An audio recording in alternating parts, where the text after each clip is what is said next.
What's something you found out your daughter was doing that broke you? I discovered my 16-year-old daughter was writing letters to the drunk driver who killed her brother. It's been 2 years since we lost Ethan. He was walking home from baseball practice when a man named Richard Lawson ran a red light going 60 in a 35. Ethan died instantly. He was 14. Lawson got 8 years. Not enough for taking my son's life, but that's how the system works. We've been trying to move forward as a family. My wife, our daughter Maddie, and me.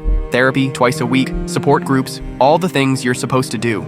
But there's no manual for putting your life back together after burying your child. Maddie took it the hardest. She and Ethan were only 2 years apart, inseparable since she was born. She stopped talking for almost 6 months after the accident, wouldn't eat, barely slept. We were terrified we'd lose her too. Then, about a year ago, something shifted. She started engaging again, rejoined the debate team. Her grades improved. We thought she was finally healing. Last month, I was cleaning her room while she was at school and found a shoebox under her bed. Inside were dozens of letters, all addressed to Richard Lawson at Riverdale Correctional Facility. Some were sealed and stamped, ready to be mailed. Others were open, already sent and returned. My hands shook as I opened one. "Dear Mr. Lawson," it began. "I had another dream about Ethan last night. He was wearing his baseball uniform and smiling. I woke up crying again. I shouldn't have read more, but I couldn't stop. Mom put fresh flowers on his grave yesterday. Dad couldn't go. He still can't talk about Ethan without breaking down. I wonder if you think about him too, if you see his face when you close your eyes like I do." Letter after letter, Maddie had been pouring out her grief to the man who destroyed our family. Not with anger or accusations, but with stories about Ethan. What he was like as a brother, how he helped her with math homework, how he defended her against bullies. In one letter, she wrote, "I'm not writing to forgive you. I don't know if I ever can. I'm writing because you're the only other person on earth who was there in his final moment." The most recent letter was different. It was a response from Lawson. "Dear Maddie," he wrote, "I don't deserve your letters. I don't deserve to know about Ethan, but selfishly, I'm grateful for them. I haven't had a sober day since I was 19 until I came here. Your brother's face is the first thing I see every morning and the last thing I see at night, as it should be." I put everything back exactly as I found it and left her room, my mind spinning. Should I confront her? Tell my wife? Call our therapist? I did none of those things. Instead, I waited. That evening, I watched Maddie more carefully. She seemed lighter somehow, less burdened than she'd been since the accident. A week later, I found myself in the parking lot of Riverdale Correctional Facility. I hadn't planned to come. I hadn't told anyone I was coming, but I needed to see the man who killed my son and was now corresponding with my daughter. Richard Lawson wasn't what I expected. Younger, thinner, eyes hollow with what I recognized as the same grief I saw in my mirror every day. "Mr. Bennett," he said when he saw me, "I've been expecting you." "My daughter," I started, but couldn't continue. "She's extraordinary," he said quietly. "She reminds me of what I've taken from this world." "Why do you write back?" I asked. "Because she deserves answers, and because every letter is a reminder of what I did." When I got home, Maddie was waiting. She knew where I'd been. "Are you mad?" she asked, her voice small. "No," I said honestly. "I'm trying to understand. The therapist said I needed to process my grief," she explained. "This was the only way that made sense to me." That night, I told my wife everything. We agreed not to stop the letters, but to talk openly with Maddie about them, to make them part of her healing process, rather than a secret she carried alone. I still don't know if what my daughter is doing is right. I don't know if I'll ever forgive Richard Lawson.